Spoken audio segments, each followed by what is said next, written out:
I want to talk to you guys about our great partner at BetOnline AG. Yes, the place that lets you bet on pro wrestling. We've gotten our pro wrestling betting odds from them for years, well before we even worked with them.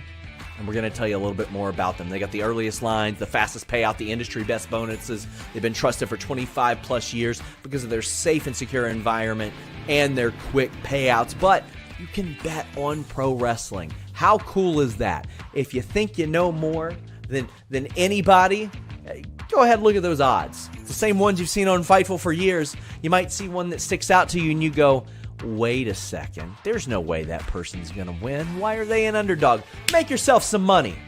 BetOnline AG. And hey, it doesn't stop there. Whatever sports you want, they got you covered. Popular games like blackjack and roulette, supernova, skyward, all that stuff. BetOnline AG. Please bet responsibly and only bet what you can at BetOnline AG. Hello, and thank you so much for joining us for your Smackdown post show. It is the week before WrestleMania, y'all. It is April 11th already. Wow. Crazy. April showers, bringing in the Mayflowers. We're doing the thing. Happy spring. What's going on, everyone? Get in your super chats, get in your humper chats at humperchats.com. Please leave a thumbs up on this video as well. Helps boost us in the algorithms as we're coming to you live late on a Friday night. I'm, of course, joined by Alex Cardoza. Alex, what's going on? I'm just here for the ride, my friends. How is everyone doing this fine evening? I've been telling Kate for 2 weeks in a row, it doesn't feel like WrestleMania, lead up or anything. It used to I used to have such a sense of urgency and wanting to see the show and the spectacle of it all. And as of late, I'm just like, what's happening? But, and today we're going to talk about it because a lot of stuff happened today that I'm just like, huh? Yeah, it felt like a couple months ago we had a really good window for some well-paced builds, and now we're kind of at the end of the road, and it's kind of, on some of these. But we're going to talk about this episode of SmackDown. We're going to talk about WrestleMania in general coming up. But before we do, we're going to tell you to subscribe to FightfulSelect.com. There were a lot of AEW scoops going up. Orange Cassidy and Mark Davis and Jay White all injured, unfortunately. That goes on our free tier of Fightful Select. Sean doesn't tend to paywall injuries, except maybe if there's some additional details. But overall, not a fan of charging for injury news. That just kind of feels icky. But on the paid tier, we had news about possibly Jay White having been planned to turn heel before his injury. We had news about Bandito being anticipated to win the ROH title months ago. He got injured right when he came back. So this Jericho-Bandito feud was supposed to wrap up earlier. And a couple of things that Sean had to clear up misconceptions about today. Jordynne Grace is doing just fine on the pay front, people. What Sean had been clarifying earlier in the day was that Jordynne Grace gave up some financial income from outside activities, as sometimes happens when you go over to WWE, right? There's certain trade-offs that you make and certain things that you have as parameters of your independent contractor agreement and things like that. Additionally, Kevin Owens has not had his neck surgery yet. That was a big thing that we wanted to make sure was clarified. That was on FightfulSelect.com as well. It had been reported earlier that Kevin Owens did undergo his surgery this past week, and that has not been the case. We talked about it last week because the news broke through SmackDown. Kevin Owens had announced that he had to get neck surgery and was going to be out of action for a while. And all week, I've just missed that guy. I miss that guy so much. Having him and Eddie Kingston out at the same time is unfair. It's like a personal attack on me as a wrestling fan, I swear. Like it's pretty tough. It's pretty tough because they bring something really, really special to me. And why I bring them up together is I feel like they bring this specific ingredient of making you buy into the fact that these people want to fight people. And that to me is like, that's pro wrestling, baby. But we're going to talk about everything going on tonight. We did one more thing before we fully get into the meat of the episode. We do have our great partners on BetOnline AG. Who have WrestleMania odds for you. Yes, you can bet on wrestling. You heard Sean Rossap talking about it via video, kind of like old school, like the Attitude Era, a pre-recorded video coming to you live. But there's all sorts of things that you can bet on, not just outcomes of matches, but right now, Nick Aldis, before this episode, I know, was positioned as the favorite to face Randy Orton at WrestleMania. That was before we saw the end of SmackDown and the opening segment. So there's some fun things like that, Hall of Fame induction bets that you can check out over there. And of course, you can bet on traditional sports too. You don't have to only bet on wrestling. There's plenty to bet on BetOnline AG. They're a great partner to us. We always try to put on social media what the odds are going into things. FightfulSelect.com is like, I think has 100% rating for lock picks on stuff. So those underdogs, you're going to want to be subscribed to FightfulSelect.com. You're going to, in probably one or two underdog lock picks, you're going to be paying off that Fightful Select subscription for the year, which is, of course, the best $5.99 in the biz. But Alex, we were talking about it at the beginning of the episode. There's just some things that don't feel like WrestleMania is a week away. We're going to get into it all over this episode, but let's get through some of these opening chats. Thank you so much for them in. Taylor Cannon, a member for 42 months. Thank you so much. Taylor's always so wonderful. Says, hello, favorite post show, Alexis and Kate. Just some wonderful folks. Well, thank you. Love you guys. Love you, Taylor. Taylor's like legit, just one of the most supportive people about these wrestling post shows and just in general, just a very kind person. But he asks, does Tiffany retain next week? Now, after last week, I don't know what to make heads or tails on. I had initially thought Tiffany probably loses to Charlotte and then maybe wins it back at SummerSlam or on the road to SummerSlam, because I thought initially, I was like, man, this is going to be a hot feud going into this. And now the chemistry's been so rough. I don't know what they do. But in the beginning, I thought there was going to be this kind of like looking in the mirror or not looking in the mirror as much as I was you when I started out here, kid. Like, I thought it was going to be a lot of that because their characters are similar enough that they would cross over, but I don't know if they're going to want to run like a trilogy out of this with everything that's happened. Alex, what do you think happens on the grandest stage of them all? Do you think Charlotte wins or do you think Tiffy wins? Maybe the original plan was always for Charlotte to win, and maybe things have changed. I don't know, depending on how they're reading the crowd with everything that just happened.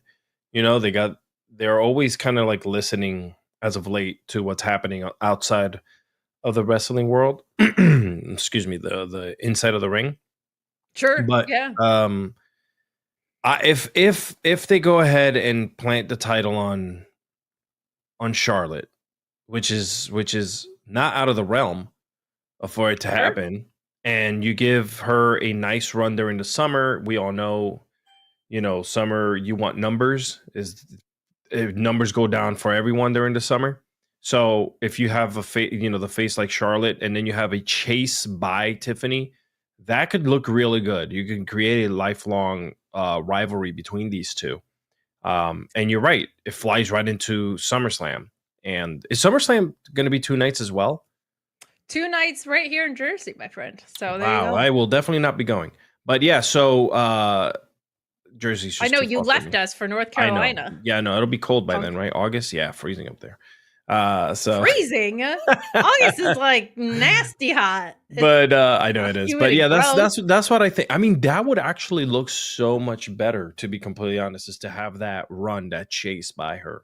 It would be so cool.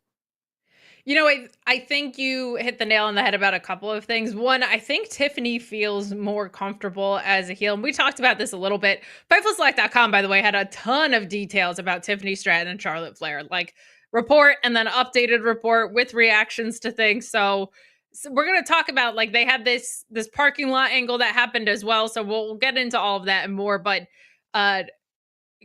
Tiffany is not only a face, she's a face champion.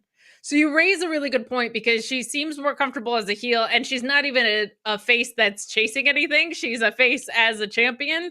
So I think you're right in that might be something that has just tilted this a little bit. I feel like Charlotte felt very uncomfortable last week. Like, we'll see what happens, but I think that's a really good point, is that she's a babyface that hasn't really chased anything. She was chasing as a heel, kind of turning face. So kind of maybe the awkwardness of that as a story.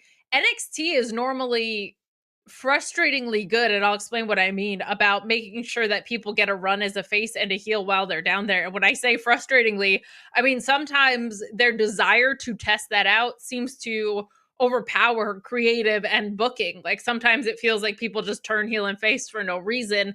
And my belief is, this hasn't been reported, I haven't heard anything on this, but Breaking news. not at all though.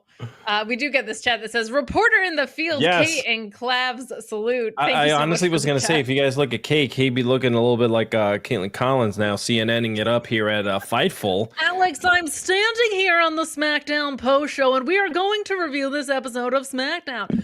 I do think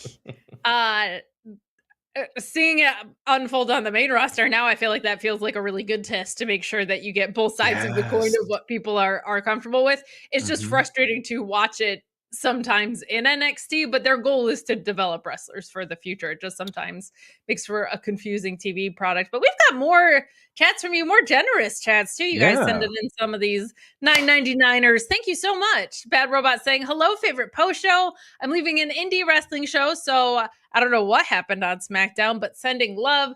Also, check out Dimension 20 Titan Takedown episode 1 is out with WWE people. D&D is fun. That's really good to know, actually, especially since I'm helping out with the social side of that. I'll bookmark that for our We social love you, media. chat. We love you, chat. We I hope love you, your chat. independent show was fun. Indie wrestling is so much fun, man. It's like super fun. for the same reason going to AA baseball is more fun than going to Major League Baseball sometimes. Like it's just a blast. But Megan's an AEW sicko, you sickos. You saying, hey, freaking Binks sicko. and Clavicle. Only saw the main event, but wanted to say hi. Thank you so much. Prestige Wrestling tomorrow. Prestige is a fantastic promotion. I gotta say, like, I'll finish this chat and then we'll talk about it. Doing the X-Pac meet and greet, then seeing Tomohiro Ishii, Zack Sabre Jr., my favorite, and the Rascals versus Sinners and Saints, TNA in Portland. Oh my goodness. Hey, you got a Wow. Oregon's eaten for wrestling there. But one thing that I love about Prestige is, and the indies right now in America in general, it used to just be like independent wrestling, and then your diversity in presentations were frequently televised or those kind of middle tier promotions. I feel like the kind of top tier indies now have diversity within themselves, meaning like Prestige is a presentation that resonates with me, not just because they book Zack Sabre Jr., though that does help, but their presentation caters to what I like. You have the JCWs of the world, which I can enjoy from time to time. Deathmatch wrestling isn't like super my thing. Defy does something a little different. So even on the independent scene, you get this nice like trickle down effect about the different types of presentations. But some more love from you guys showing out today. Meet Norma saying, it's raining so hard, I can't smoke meat, so I'm sad. It is raining hard. I'm so sorry for you. But I don't know why I you find that for- so funny, but because free smoked meat is in it. But hey, I hey, shout don't out to have a the Bluetooth segue today, man. You're making it hard for me. well, Get it? I see that. Making it hard for I've me. been told once or twice, baby. Let's go. No, just But the only prescription is more bangs and clavs. more Sometimes bangs and cowbell. How is Yeah. SmackDown usual poopiness? Some good, some bad, some ugly. We're gonna talk about it all. hey, But Tom Lavallee saying, sorry, oh, real quick. I just want to apologize to anyone up there in the Northeast. I know, like this week, you guys even got snow. Like things are hitting the fan. I'm over here, 86-degree weather. I'm at. Oh no, Cardozo had to go away for a second because he was talking about how beautiful it is in North Carolina. The bangs and the clav. Love you all so much. If April showers bring May flowers, what do May flowers bring? Well, my birthday's in there, so it brings another year older Shout out for to me. Kate. But let's finally zip into this episode of SmackDown. Keep those super chats and humper chats coming, but it very, very much for real. The big 2-6 for Kate, by the way. So everyone better get her presents. Please do. Well, where should we start? Where do we start? We always start at the top, the tippity top of the world. Well, we don't. Fire We usually State. start with the main event. Is that not the top? It kind of is. Let's I guess talk about this Randy I'm Orton so through dumb line. then. I apologize if No, in you're wrestling fine. terms that means like the beginning of the card. 47 years watching wrestling, and here I am. It can mean whatever we want it to mean, but Thank you. the start of the show and the end of the show are related, so we'll rock and roll with that. I like that. But we have Randy Orton coming out. We do have kind of a recap of Kevin Owens talking about how he has to step away. I can't emphasize enough from the bottom of our hearts the best to him and his healing journey. But Nick Aldis comes out to the ring and he kind of addresses this whole situation and invites Randy Orton out to explain himself, which he kind of does. He says, like, last time I went too far and I had to pay a fine. I gave you more than I needed to because I was prepaying for the next time that I crossed the line, which was pretty cute. I liked that. And he says he's been in the business for 20 years and he wants a WrestleMania opponent. And Aldis says it wasn't about the money with the fine. It's about the respect. And that Nick Aldis has worked hard to get where he is. And that he just deserves the respect of not having, being physically assaulted. But before things can move along any further, Solo Sikoa and Tama Tonga come out. And they basically just attack him in the corner here. And LA Knight comes out to make the save. Challenges Fatu at Mania. I loved he said, I took my name out of your mouths and put my fist in it. I think he said, which is a great line. And he also says, if it tingles your loins, we'll have a match later. Solo Sikoa and Tama Tonga versus him and Randy, which Nick Aldis approves. And then we do get just that. We have that match to end the show. And you're not going to believe this, guys, but it does all break down. We have the BFT for the win here. And then Jacob Fatu coming out.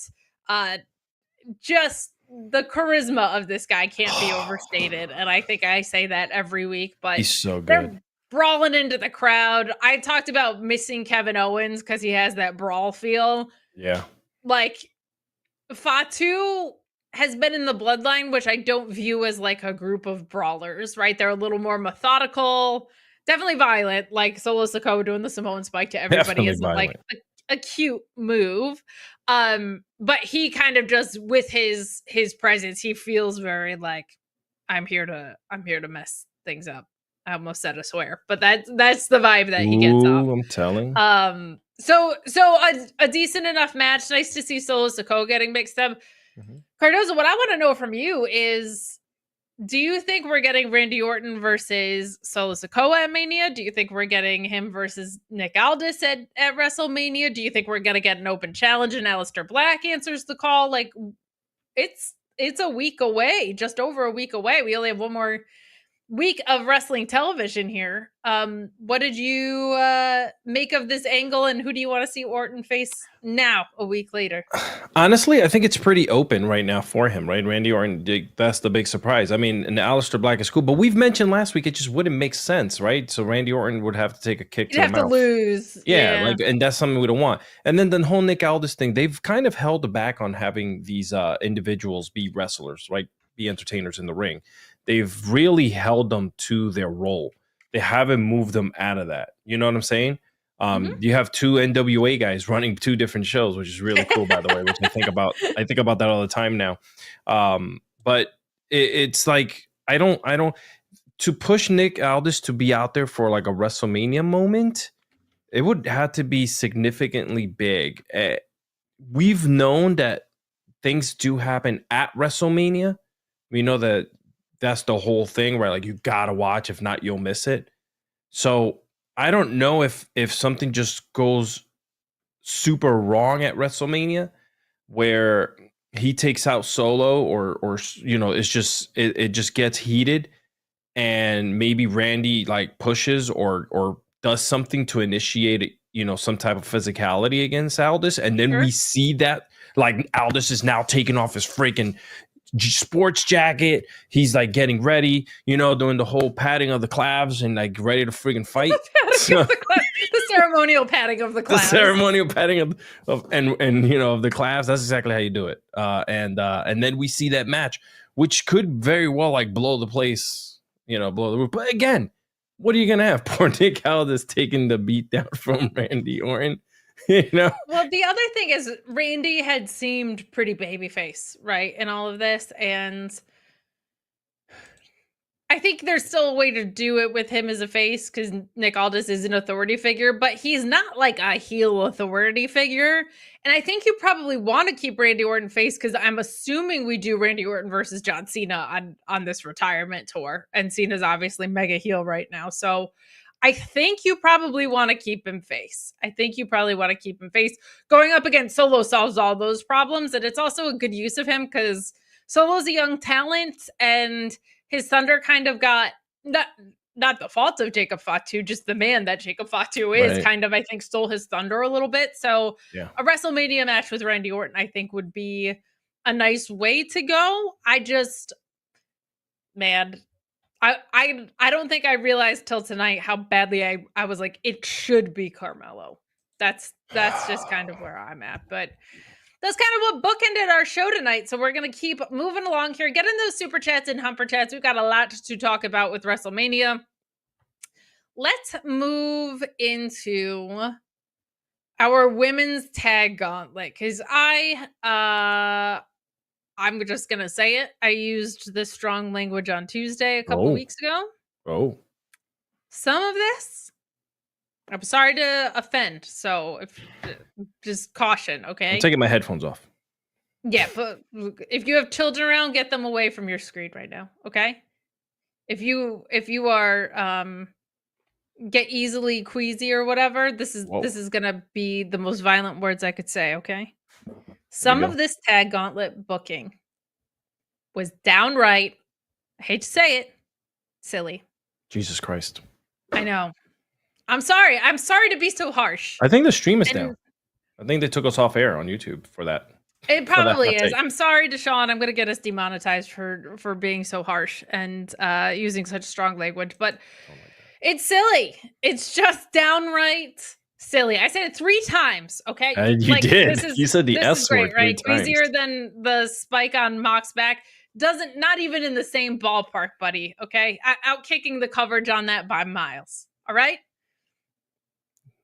It's crazy. Silly, and I'll tell you why. Let's run through it. Bayley and Lyra come out. I was like, they're winning, of course.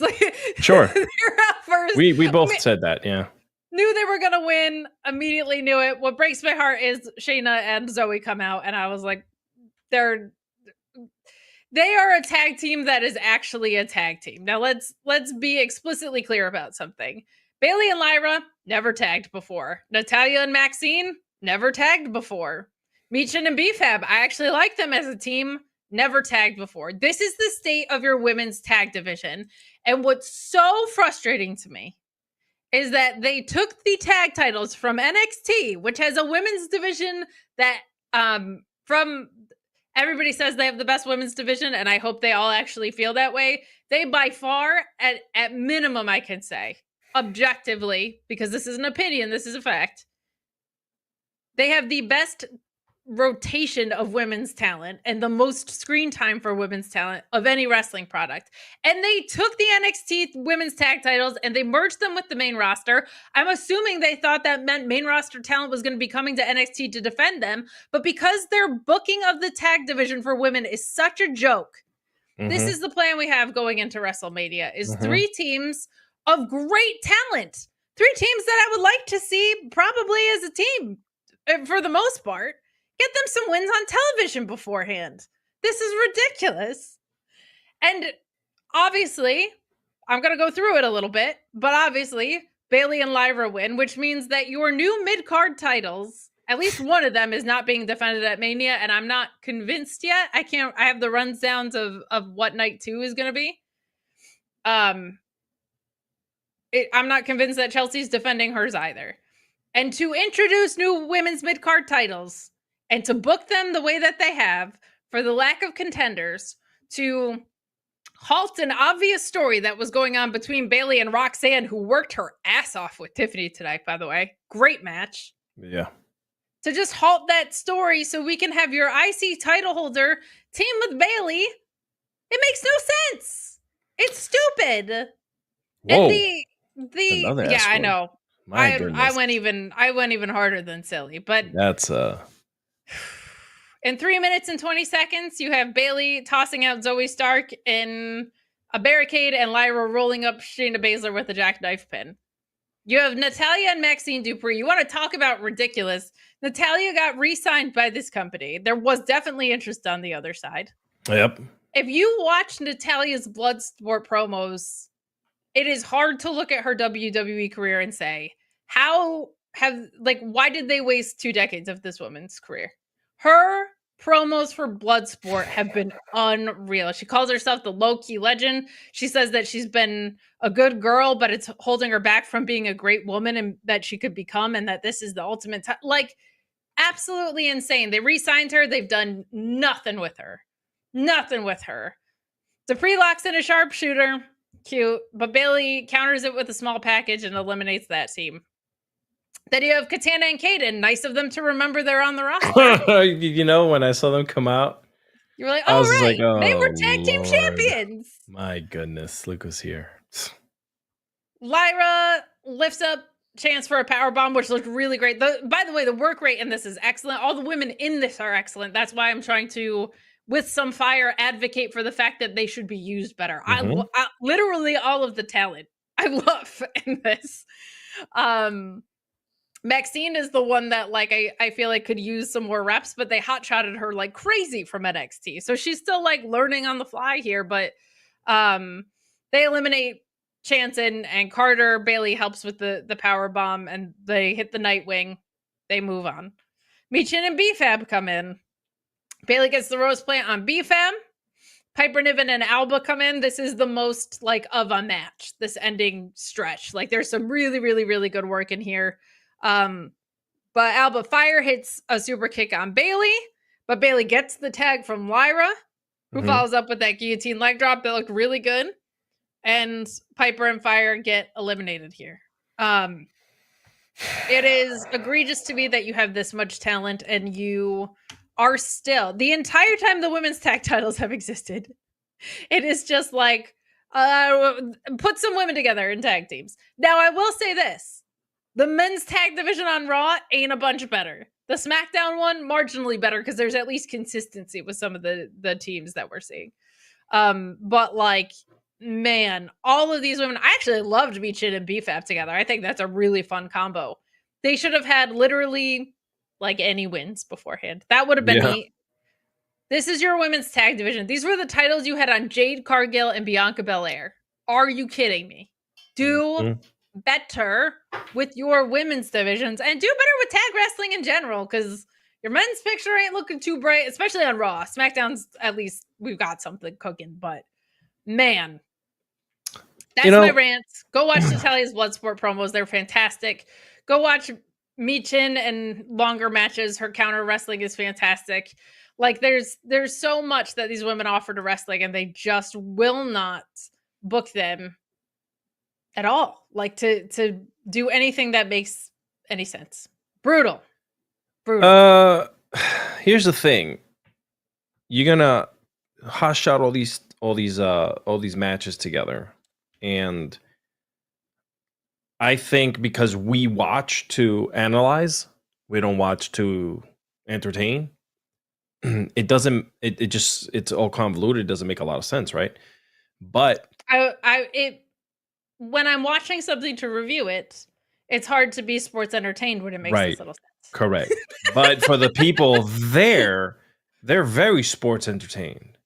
Not the whole time. A lot of the time, it seems like the crowd was sitting in their hands for this, for a lot of these, incredible talent that were in the ring. But I do feel like perhaps there was no connection. Why are we putting this team together? Why have we seen them out there before? And the problem is just that, you're supposed to be, these are the women's tag team championships, prestigious, they're the very first ones in WWE.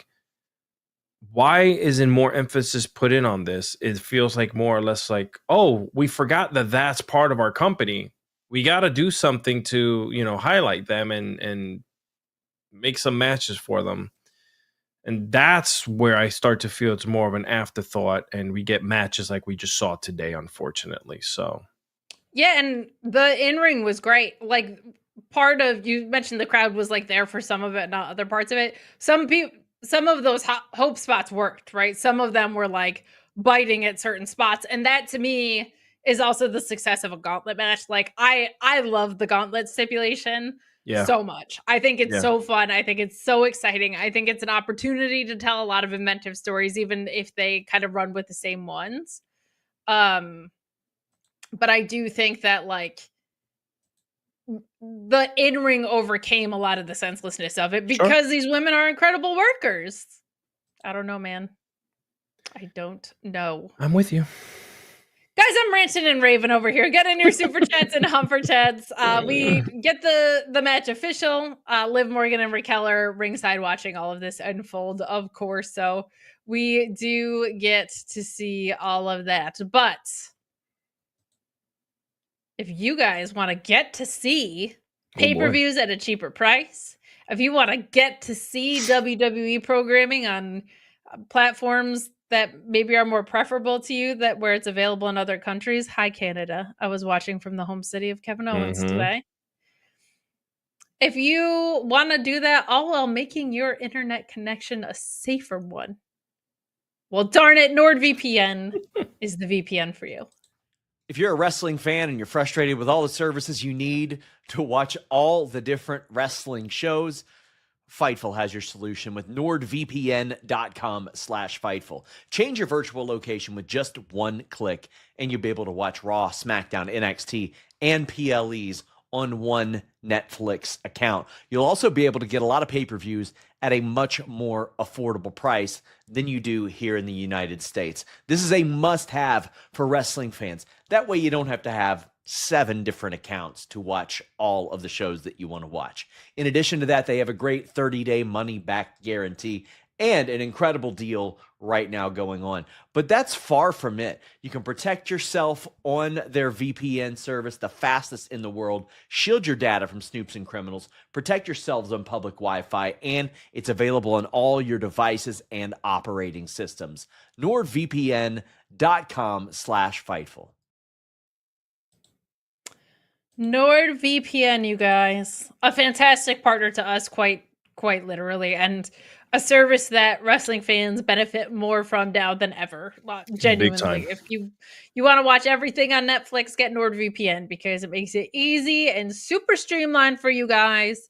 This is something that I did want to bring up, and something a lot of people that have been asking is, where the hell is Alexa Bliss? Like, it's been since Elimination Chamber that we've seen her? I mean, we haven't seen her since Elimination Chamber? On TV, yes. That's nuts. That's nuts. So she came back. Huge pop at Royal Rumble, right? Got a new contract. Got herself a new contract. Good for her. Mega pop at Rumble. And then we had kind of just started with the Wyatt interruptions, and then just nothing. And I believe it's Bo Dallas is injured. I can't remember if we reported that or not, but somebody is injured. I believe it's Bo Dallas.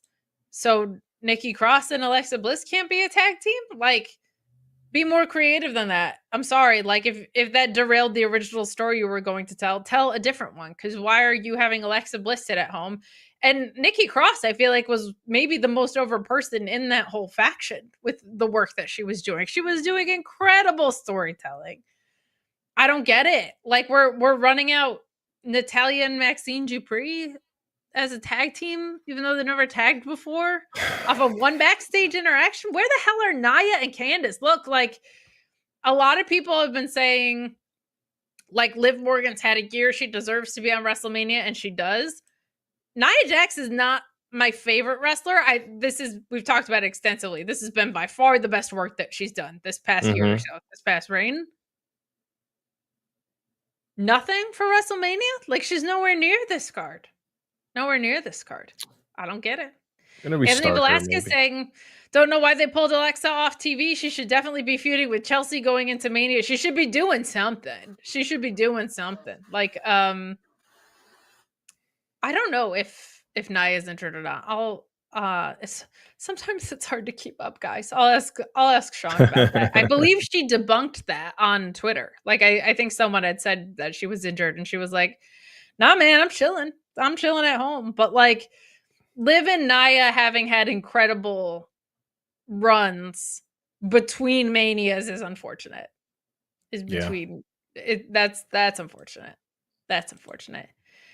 Guys, get in your super chats and your humper chats. We'll continue talking about some women's wrestling. We'll balance out all of our griping here in a second by talking about this Naomi and Jade promo. But a couple of announcements were made on the show tonight. Saturday, your lineup is for WrestleMania weekend. To clarify, you've got a night one. You've got the world title with Gunther and Jey Uso. You have the women's title with Tiffany Stratton and Charlotte Flair. The U.S. title between LA Knight and Jacob Fatu. You have El Grande Americano versus Rey Mysterio. You've got a tag title match with the New Day and the War Raiders. You have Naomi versus Jade Cargill. And you have the CM Punk, Seth Rollins, Roman Reigns triple threat. That's your Saturday card. Your Sunday card, as of now, is Logan Paul versus AJ Styles. Your IC title match, Braun Breaker versus Penta versus Dominic Mysterio versus Finn Balor. You have your women's title triple threat with Io Sky, Rhea Ripley, and Bianca Belair. You have your street fight with Damian Priest and Drew McIntyre. Tag titles for the ladies, Bayley and Lyra versus Liv Morgan and Raquel Rodriguez of the Judgment Day. And of course, Cody Rhodes and John Cena. And I'm sure The Rock will be around, even though they've never explained anything. I don't know. Guys, get in your super chats and humper chats. We've got more to talk about with this episode.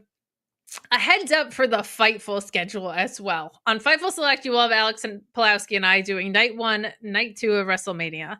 That Friday, you'll have me and Cardoza here for SmackDown, like you normally do. You will also have the NXT Stand and Deliver post show with me and Alex Pulowski on the main as well. And then you will have Sean, I want to say, and Jeff Hawkins, I think is his co-host for the WrestleMania post shows. So that will be a loaded weekend. And then, of course, your Raw after Mania, you will have Sean Rossab with all the scoops, as tends to be the case coming out of WrestleMania, and especially with that Raw. That Raw is usually pretty loaded with at least information and hopefully some great wrestling. I'm hoping for Becky Lynch return because they could use her back. That is for sure. The other announcement we got was that DDP is going to be putting Lex Luger into the Hall of Fame, which is, I think, a wonderful choice. A lot of people were like, F you, Tony Khan, for not letting Sting. We don't know if Sting asked him. We don't know if Sting was asked. Yeah, it's so weird. People just open their fat mouths without knowing what the hell is happening in the back end. Like, oh god, yeah. I don't want to get into this. No, it's a very weird phenomenon. And also, just so you guys know, like, wrestling companies are petty all the time, and it swings both ways. I'll just put it that way. And dare I say, you guys want some tribalistic heat? I would even go as far as to say WWE started it. I would go that far. Do it again. But all wrestling companies, every single one, they're all petty and they're all children and they should all be grounded. That's what I think. But let's throw back to this episode of SmackDown. You guys have been showing up with support all night. We appreciate it so much.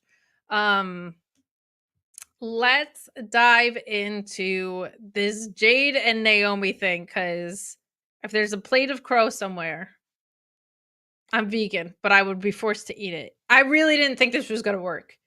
I really felt like, man, who doesn't want to root for Naomi, and who feels like Jade Cargill is a babyface that's going to have to overcome anything when she is like, oh my God, mega everything powerhouse woman. Like, I did not think this was gonna work. I couldn't be more wrong. This has been great. This Naomi heel turn has been excellent. She cuts his promo dead serious, like just calling Jade Cargill a snake and an opportunist. And she says that she knows what she did was best for her and that Jade should proceed with caution. Jade responds saying that Naomi's insecurities caused her to lose her glow. She's like, she lost her aura, she lost whatever's special about her, she lost her glow, and that Naomi's time is fading as this continues on here. And Jade promises to be Naomi's biggest threat at WrestleMania. this now that KO and Randy Orton is off, which breaks my heart into a million trillion little pieces. This match, build wise, kind of feels the most like I want to beat the crap out of you pro wrestling style. Like it does. Like these two hate each other. They're constantly beating each other's asses. Like it's what I kind of wanted from Cody and Cena, but because we had 2 talking segments and only one with physicality after that, I'm feeling right now not feeling super satisfied with it. This one, they've been at each other. They've been talking about. This is like for pro wrestling. I'm like, I just want to see people talk shit and then beat each other up. That's all I want to see. That's all I want to see in this world. Like, man, and this is great. Like these two have been, I feel like, nailing every beat to this that there is. Yeah, we're gonna be able to, see exactly what Jade can do now. Finally, you know, you have the veteran in Naomi, who I think is gonna make her look incredible.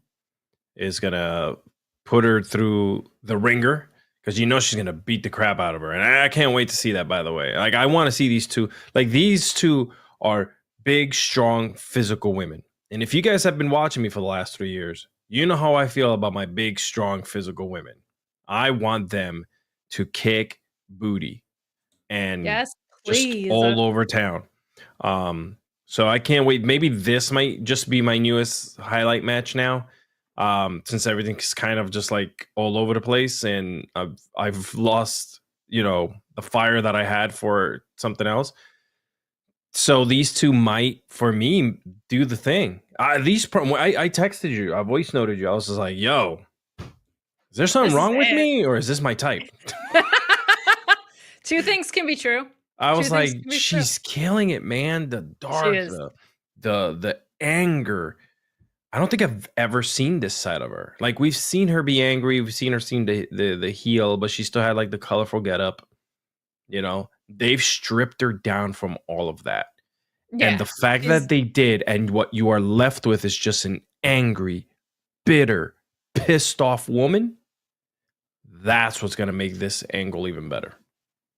I agree. I feel like so much of this is to, no offense to Jade, like she's doing great with this. I think she was going to be white hot coming back no matter what happened because she was just, I think people wanted to see her back on screen. They wanted to see her come back from her injury and they wanted to see her in action. I feel like so much of this success has been dependent on whether or not Naomi could pull off exactly what you just said, this kind of like bare bone side of her, like this controlled anger heel is really great because she had like the explosive emotive heel turn, and then since then it's just been very like she's very in control of herself, very, very in control of herself. I like that for her, and I love that it's connecting. It makes me really happy because I'm always rooting. That's why I was nervous it wasn't going to work because I'm always rooting for her, man. Like I'm always rooting for her. She's fantastic. So some good stuff. Universally adored in wrestling, I'm told as well. So let's keep it rocking and rolling. We've got plenty more to talk about on this episode of Smackdown. Tina Keys chiming in saying, hello, beautiful bangs and claps connection. Hello. It was a solid program, at least while experiencing it live. Oh, I'm so glad. We talked about it last week. Live wrestling is just the best. Sending loves and hugs right back at you, Tina. You're so wonderful to us. Appreciate you. Live wrestling rules, man.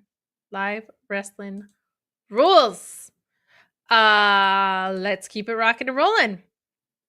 Let's talk about this Roxanne and Tiffany Stratton match because part of my frustration on this road to WrestleMania, especially as someone that covers NXT, is it feels like on 47 different occasions I've been like, and that's Roxanne's last match at NXT. She's had such a great run. It's time for her to go to the main roster.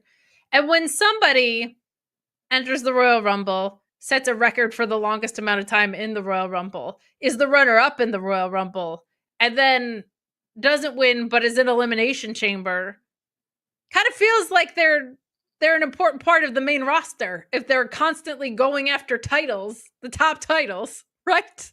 Yeah. And then she just fell off the face of the earth, and she showed up in the lower mid card of NXT again.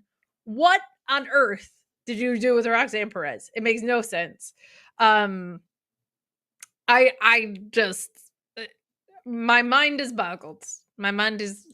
There was a picture of The Rock doing a Rubik's Cube. I'm over here playing Boggle. We're just throwing it back to games from the 80s and 90s. But we get this backstage where Roxanne says that she's hoping for the chance to replace Charlotte Flair. We had a parking lot attack that happened earlier. Seems like Tiffany Stratton is just fine from it, though. And she shows up and says, at least I'm not trying to chase a match into WrestleMania. I have mine, right? And Nick Aldis steps in and offers them a match on the show, and the match is great. Roxanne being the prodigy is just true. Like she's really unreal, good, man. She's so skilled. Her and Tiffany had really good chemistry too, and we kind of like there were moves that Roxanne doesn't always get to do with everyone that she got to pull out with Tiffany. Like her moveset was kind of expanded in tonight's match, and she got to really showcase who she is as a wrestler, and I loved it. I thought it was very, very good. I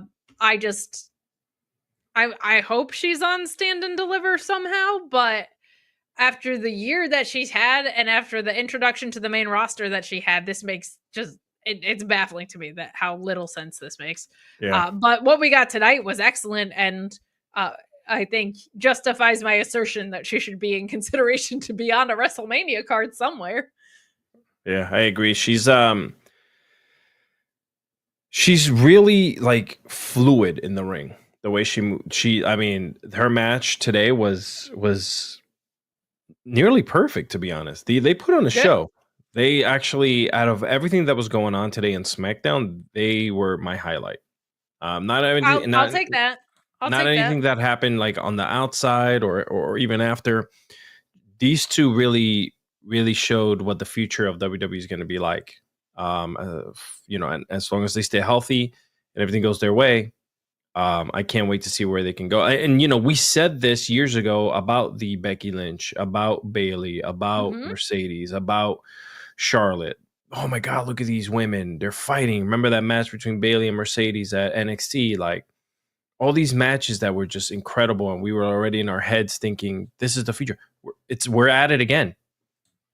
Yeah. It's interesting too, because as someone who covers NXT, you can kind of see like how people blossom and develop. And Sol Rook is on that list next. There's like the big three that came in, and Julia and Steph Vecchio and Zarya.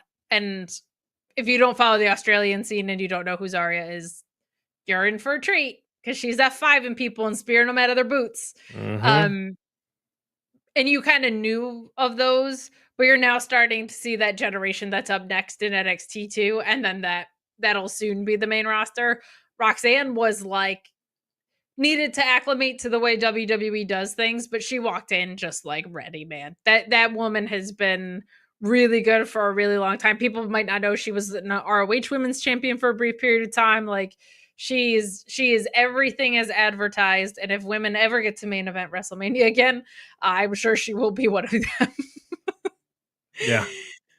But I did mention that we had the parking lot brawl between Charlotte and Tiffany Stratton, or the attack rather. Both of them are facing disciplinary measures after the altercation, and Charlotte was sent home, was the justification there. So a good showing for Tiffany tonight. I think that was a good rebound. I just don't know why she was perfectly okay after the parking lot attack. It was, I guess Charlotte's not a very good parking lot attacker. She should go to the NXT parking lot for that. Like there should be parking lot brawl developmental for people that need to go sharpen their skills. Brawl development, that's funny. But let's move along. Let's talk about this Rey Fenix video package and match. We get another highlight kind of showcase for Rey Fenix in his past matches. And we get Berto heading to the ring. and Angel and Santos are with him initially, but they go to the back, which I thought was a nice touch. This match was a lot of fun. It was a nice reminder of what Berto can do, but you get the goodbye amigo kick and then the Mexican muscle buster for the win. And then post-match, you get Santos Escobar not being, I love this. He's not mad Rey Fenix won. And he's not even mad Berto lost. He's mad that Berto isn't the type of wrestler that Rey Fenix was in that win. He needs to see more out of him. And I love that. There's even a Lucha Underground kind of allusion to the history between them. And you get Escobar and Rey Fenix shaking hands. That'll be a match someday that I can't wait to see. But I love that Phoenix wasn't like, I hate the guy who was better. I'm disappointed in the guy who lost because I need him to rise up if Legado is going to kind of have a resurgence with this. And he's so damn good that it all comes across so sincere. Like I love that with him. What did you think of this whole sequence? Yeah, I'm with you. The whole thing too is like we've said this jokingly, so this is not like any malintent or anything. But we were like, I hope they don't, clump them in with what they normally do.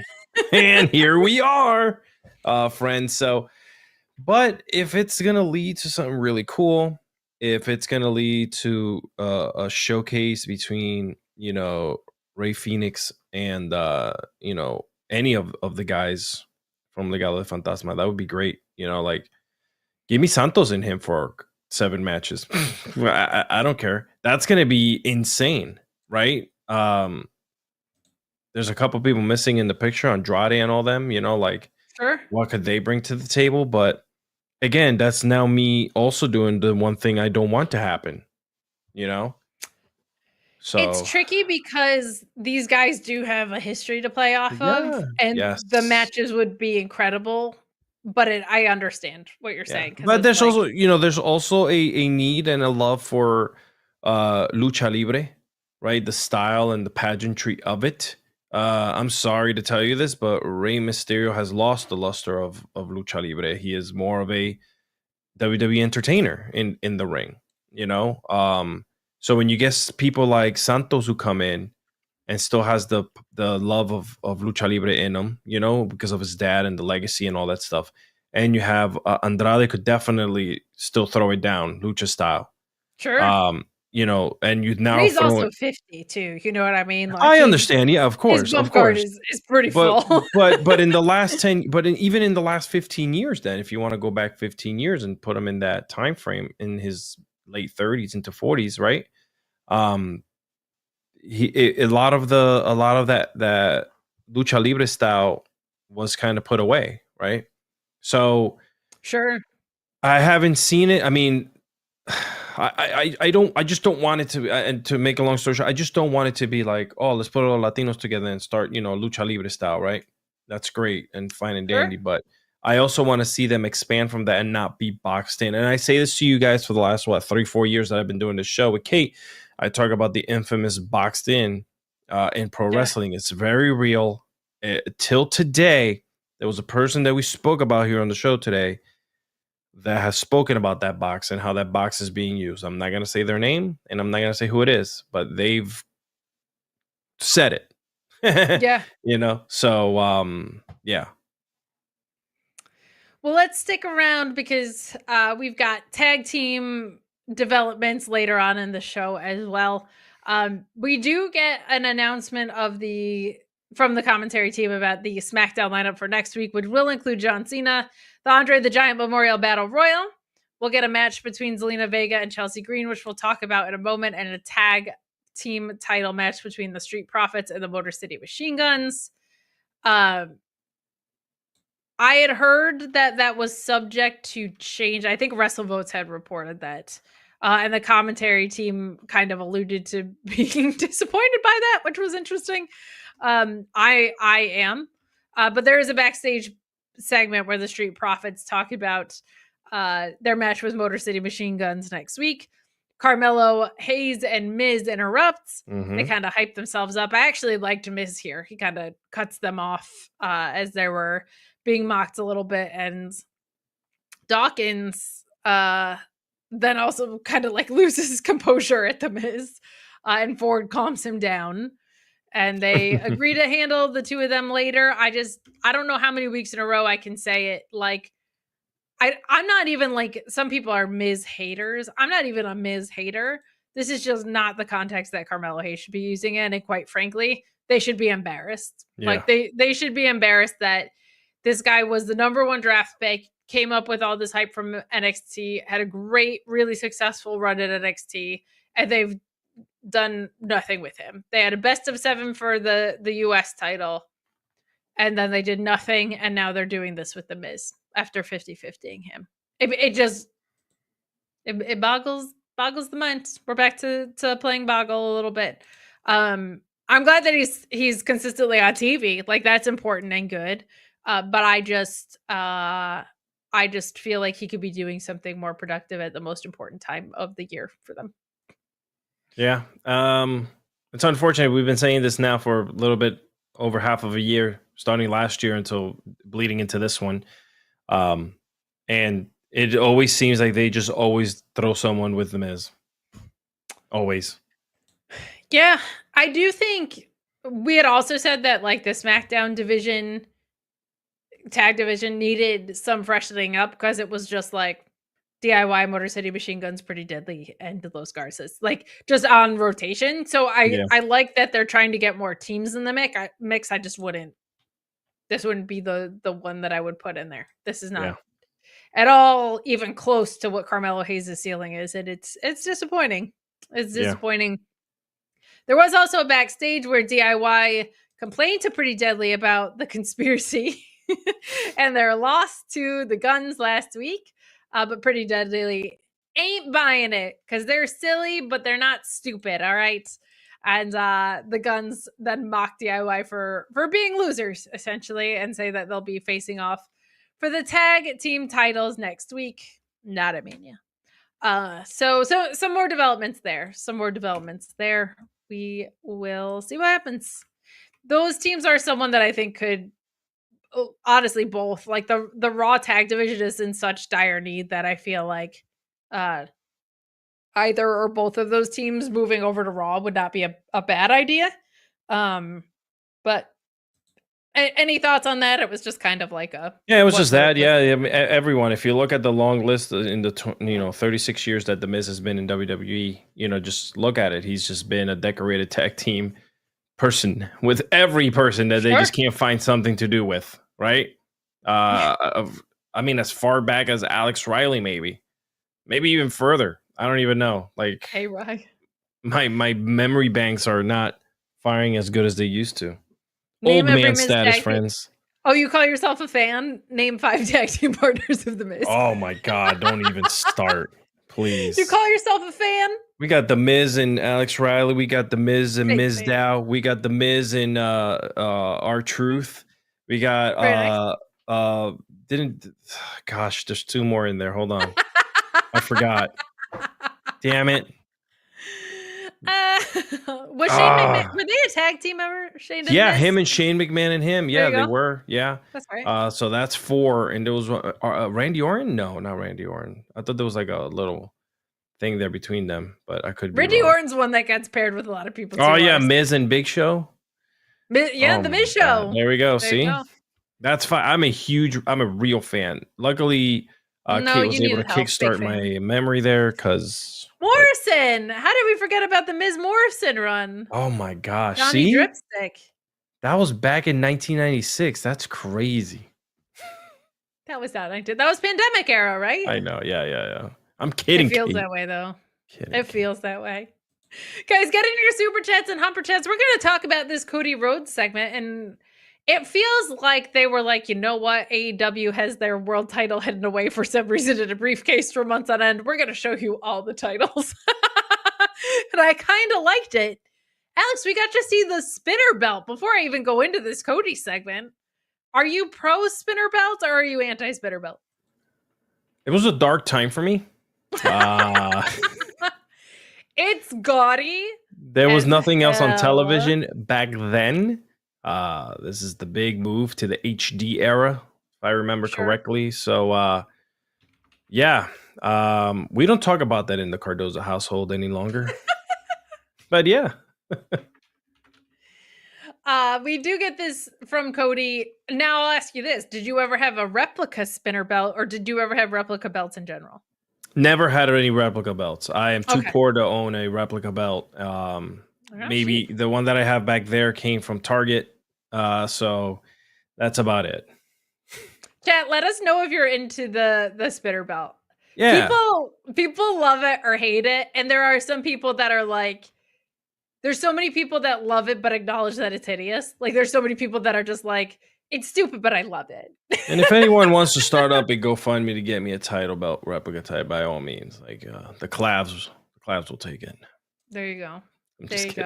I'm not a replica belt person either. No. I've thought about doing I don't know if WWE does this because I think it would be cool, but because AEW is so young, I thought it would be fun. You can buy just like the mini side plate things. Sure. Yes, you can. And I was like, oh, it'd be cool to get each champion with that. Like that would be a fun, affordable way to go. Yeah. I'll take the Winged Eagle only. I'm into Athena's spinner belt. Hers is not like dressed up in as many fake rhinestones. So yeah. I'll get you both a 24/7 belt. Hey, that'll be cool. The next day, my friend. Sorry. But let's talk about this segment with Cody. He comes to the ring and there's several titles displayed on the podium. And he just gives a nice emotional promo talking about the legacy of the WWE Championship. And he essentially addresses Cena and their match and says that Cena's long reign and his contributions to WWE are all super important to the legacy of those belts and to WWE. But that the fans, I liked this from Cody. It was like such a great line, and he felt so authentic saying it, of like, the fans are allowed to choose someone else now. Sure. And I liked that because it was like a little bit inside baseball, but it wasn't so like wink and a nudge-ish, but it was just like the fans get to, we're not in the era where you get to win every time, right? Like, yep. The fans get to choose someone else. Like they get to choose. And I just thought that was nicely said, because it wasn't a like, and the WWE universe is behind me. It was just like they don't have to pick you anymore, man. They've got other options now, and I liked that. He put over the rest of the locker room, like Sami Zayn. He starts throwing out everybody else who he holds it up for. He says it's not even about him anymore. It's about the next 20 champions, and says that title is coming home with him and continuing its legacy. I felt like this was kind of a standard promo considering how monumental the heel turn from Cena is supposed to have been. But yeah. I felt like it was one of the more naturally well-delivered ones from Cody. Like I like when we get to see the more kind of human side. And I felt like the display of the belts kind of took away the like, I'm talking to the crowd. Like it was very, very human. And I liked that a lot. And I think he almost cried in the beginning again. That's a lot of It felt real though. Like it didn't feel so, it wasn't like a dramatic pause. You know what I mean? It wasn't. I guess I took it that way. So I mean, maybe I just gotta rewatch it again. But I mean, that's just me. Yeah, you don't have to like everything. Chat, okay? Yes, you do. I'm angry. No, I'm kidding. Did you think spinner belt is friggin' poopy? Excuse my language, man. I thought me saying silly earlier was aggressive. Easy, we're threading a line here. Telling you, Saturday morning, we got to be careful. Yeah, don't get us kicked off, man. They're gonna want their 100K award back.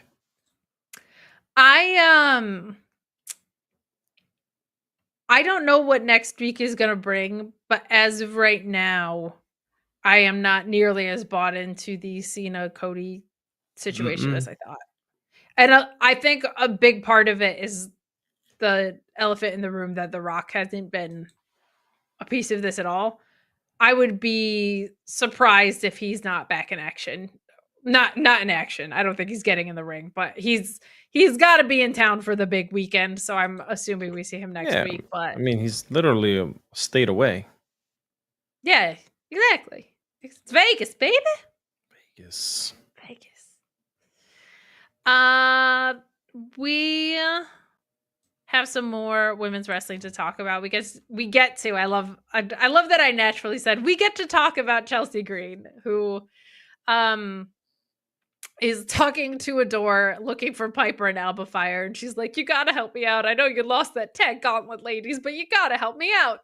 And Zelina Vega comes by and mocks Chelsea Green for having to wrestle alone and says, "We'll see how it goes when you're all alone in there." Zelina Vega wins this by countout in about a minute. Chelsea looks pretty stupid. I don't love that. But I do like the idea that Chelsea can't control her emotions without Piper and Alba being there to help her out. This is not the fault of Zelina Vega, but just the crowd was not into it. No. Not into it from her entrance into this, because they don't ever do anything with her. Like, she doesn't pick up wins. She lost last week. Like, she's failing upward to a title shot here. And then they make Chelsea look silly in the process. Like, that's just not great. Not great booking there. Not at all. Where do you stand on that? You already know how I feel about poor Zelina and everything. Like, just like it's done. It's like done nothing on the change of the brand. I mean, whether she ends up with Alistair, maybe teaming up with him. Like, I don't know what they do. Like, maybe they try that, but that match was just,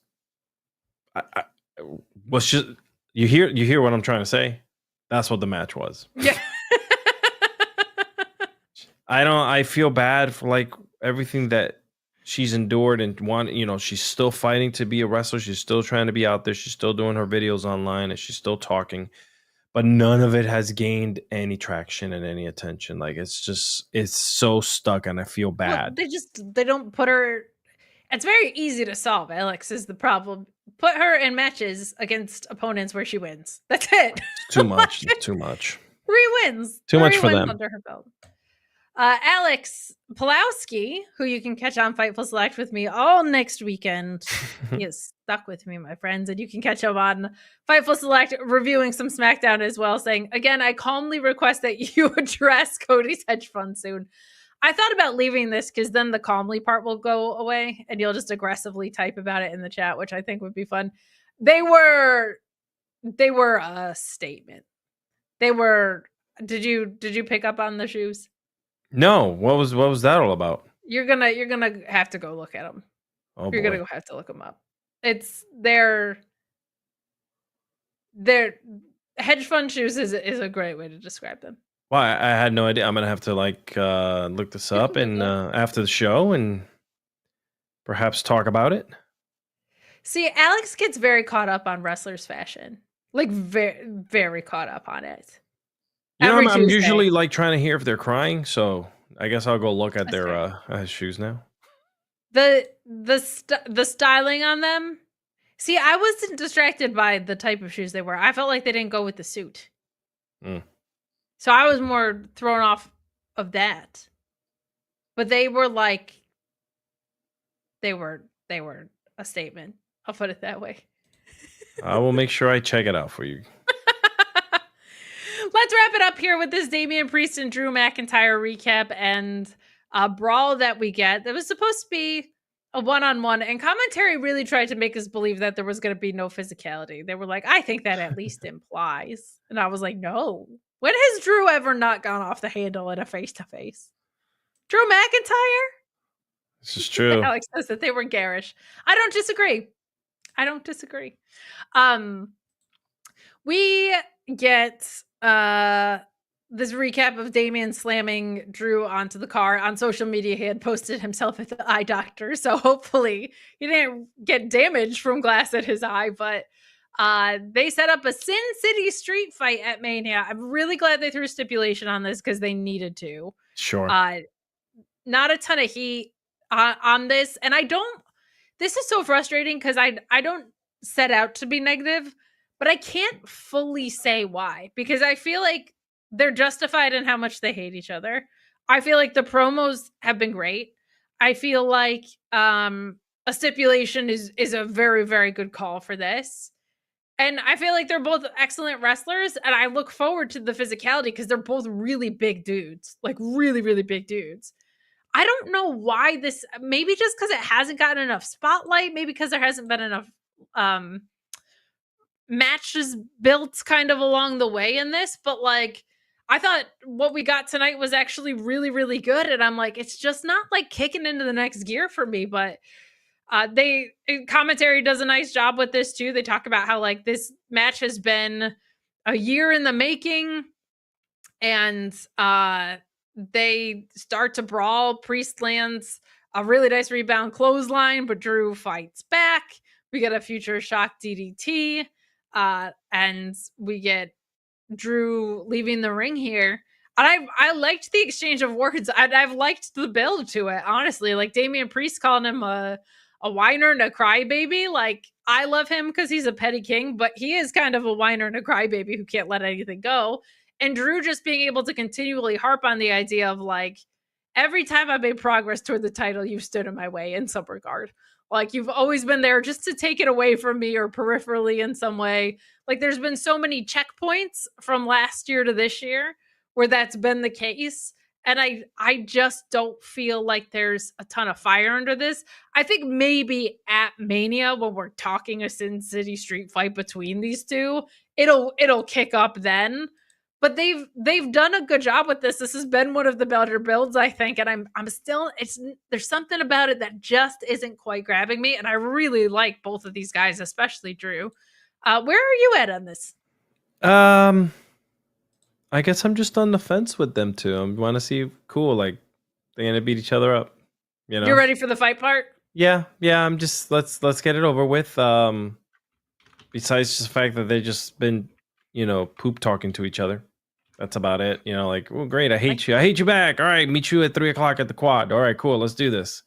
Well, it's been more nuanced than that. Though. No, I know, but for me, like mentally watching it and just seeing it, right? It's just like that's the you're ready for them to beat each other up? For a company that normally does higher end storytelling and more, things happening. Like I don't know. And for me, it was tonight was that meme worthy moment when Drew had him down by the corner and Damian Priest's eyes was like wide open, and that is, I screenshotted it. I'm like, I'm using this and I'm gonna use it for like every awkward situation when I'm talking to someone. I'm gonna send them this picture. See, I feel like the story actually has been stronger. That's why I'm like, that's why really? I'm doing I don't know. Maybe I'm just soul not searching and some reflecting. Maybe I just been this whole WrestleMania season has just been turned off by it. There's nothing like really punching me in the gut and saying, all right, watch this. Maybe it's my own fault. Maybe I'm just not looking for it, I feel like maybe there hasn't been enough of like he slammed him on a card last week. Why am I not overwhelmed with excitement? Correct. Exactly. Yeah. Because like, we just had Jade being slammed on a car not too long ago. Then we had Bronson Reed killing what's his face on a car a couple months ago. So like, it's sometimes things do get a little overused. So like you're conscious of it.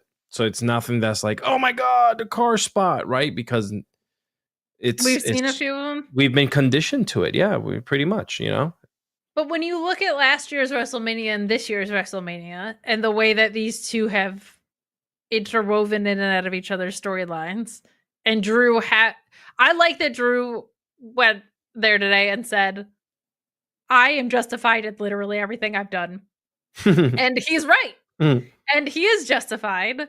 And I'm anticipate a great match between these two. So I'm like, where's the disconnect for me? Right, that's what I'm saying. The match is gonna be great, but I've also seen now Drew use this same tactic for two other wrestlers. Seth Rollins, he hated him, and then CM Punk, he hated him, and for the last two, big. I mean, it's wrestling; they're supposed to hate each other. I know, but I'm just saying, like, it's very similar, just with a couple twists here and there. So it's not. It's like I think it's just I'm still waiting for that oomph to happen. That, oh shoot, okay, I'm ready.